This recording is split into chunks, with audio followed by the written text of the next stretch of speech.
É isso aí, pessoal. Chegou o grande momento. Momento que talvez só eu esteja tão ansioso assim para revelar, mas que vai mostrar quais são, para mim, os maiores jogadores da história do Corinthians. Você chegou direto aqui nesse link, recomendo que você acompanhe toda a série.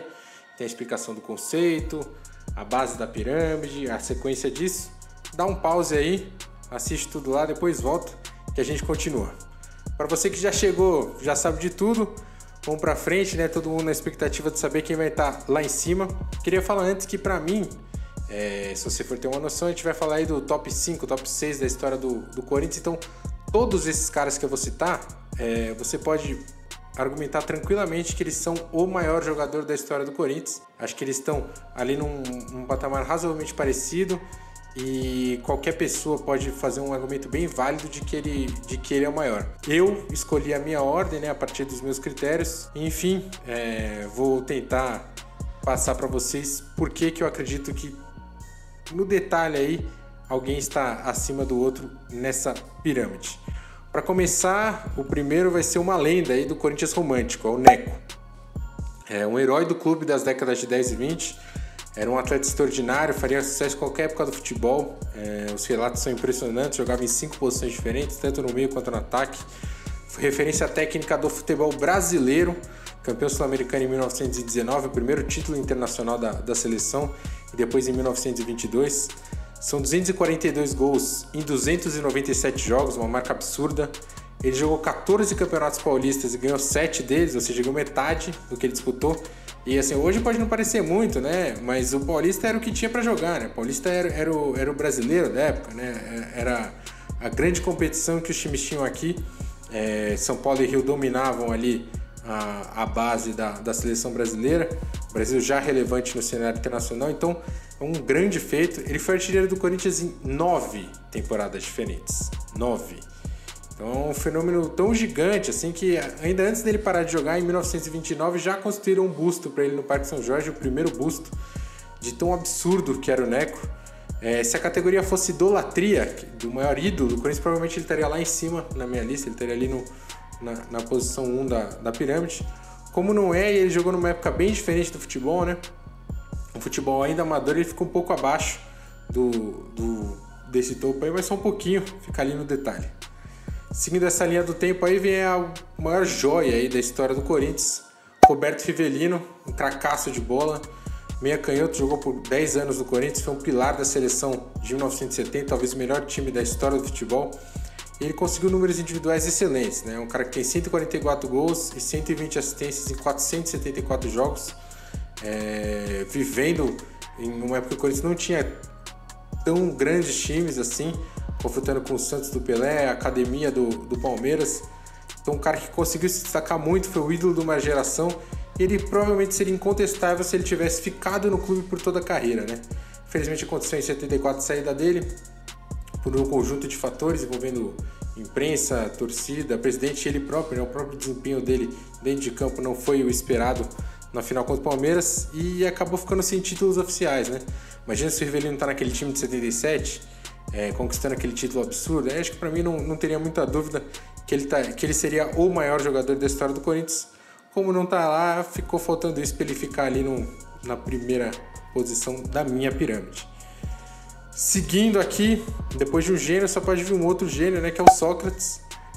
O doutor é provavelmente o jogador mais conhecido do Corinthians no mundo todo.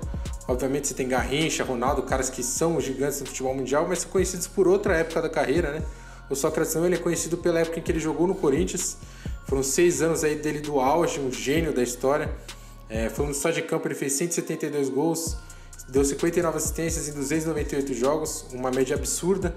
Até porque ele foi centroavante na primeira parte da passagem dele no Corinthians, mas depois ele recuou um pouco, né? Ficou um segundo atacante, um meio atacante.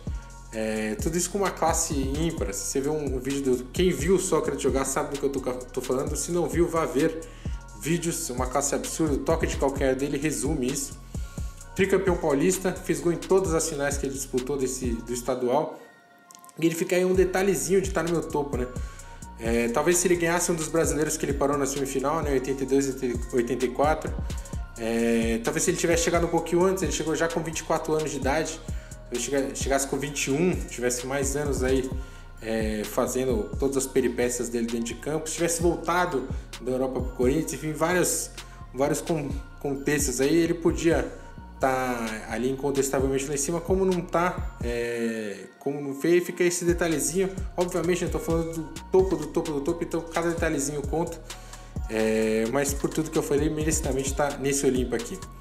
Fechando esse penúltimo andar, vem aí o cara acho que o pessoal mais conhece, que é o Cássio, o gigante, para mim é uma personificação do jogador corintiano, batalhador, extremamente talentoso e muitas vezes diminuído pelos rivais, pelos adversários.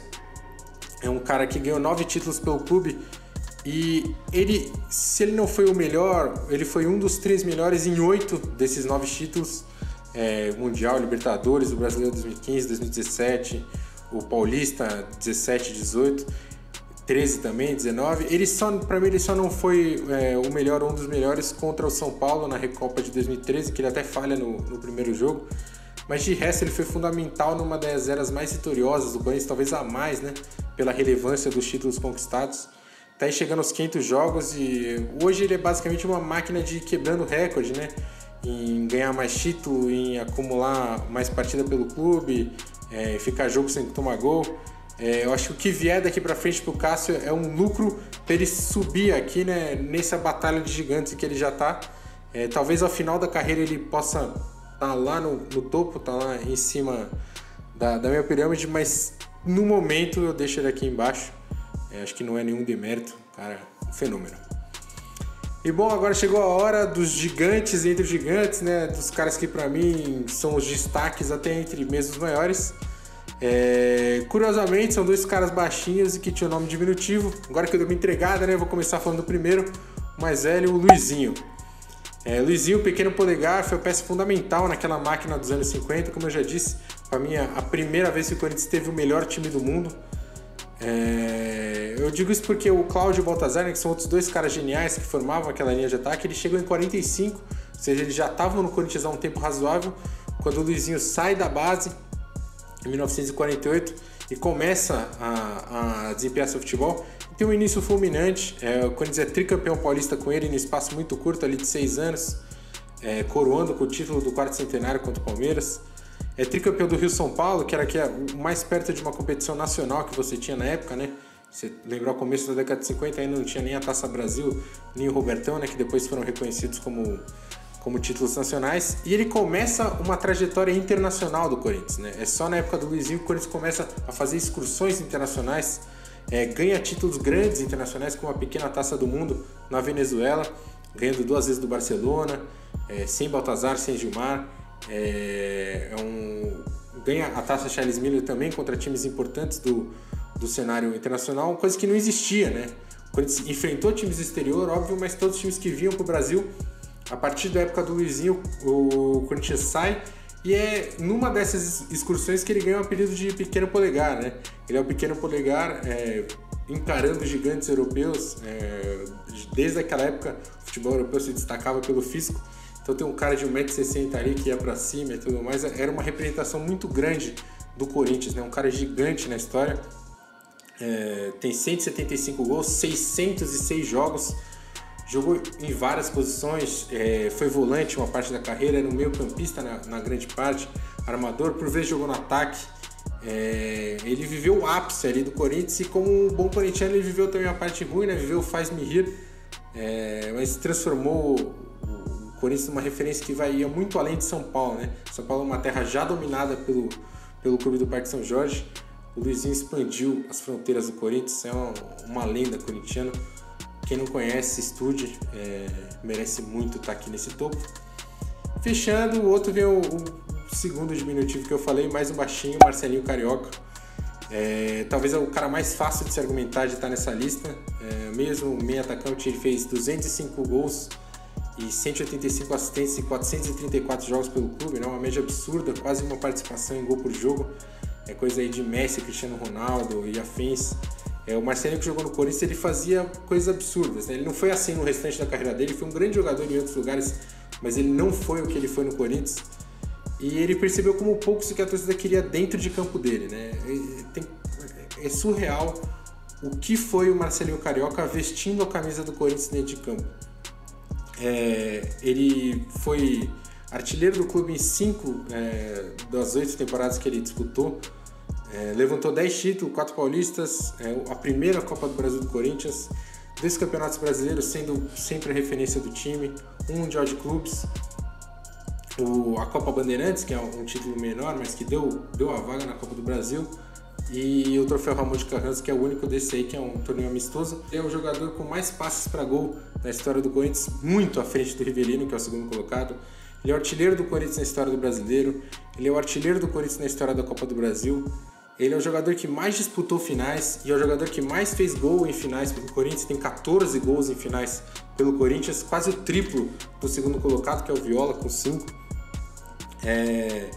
Ele é o jogador com os 2 melhores anos da história do Corinthians, performances individuais. Em 94 ele teve incríveis 33 gols e 45 assistências, ou seja, 78 participações em gol em 70 jogos. Depois em 99 tem 32 gols e 33 assistências, é um cara fenomenal. E o que fica faltando para ele, acho que para ele ser incontestável para todo mundo, acho que todo mundo vai pegar a Libertadores da América, que ele realmente perdeu o pênalti contra o Palmeiras em 2000.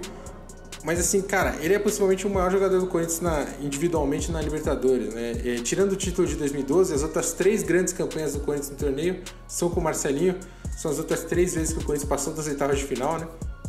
Quartas em 96, quartas em 99, semifinal em 2000. Ele é o vice-artilheiro da história do clube na Libertadores, perto só por Lisão, e é quem mais deu assistências, né, na competição. Então, enfim, é um cara gigante, assim, mesmo na Libertadores, que seria o ponto fraco dele, ele é muito grande, então merecidíssimo ele estar aqui. Um cara ímpar na história do Corinthians. Bom, apresentada aí a minha lista, a minha pirâmide está finalizada. Tentei justificar para vocês aqui os meus argumentos. Concorda, discorda, enfim, comenta aí, faça a sua própria pirâmide, argumente você mesmo. Acho que o legal é sempre isso. Espero que vocês tenham gostado desse quadro, inaugurando aí essa nova série aí no canal do meu timão. Eu sou o Tomás Rosolino, valeu, um grande abraço, tamo junto, é nóis!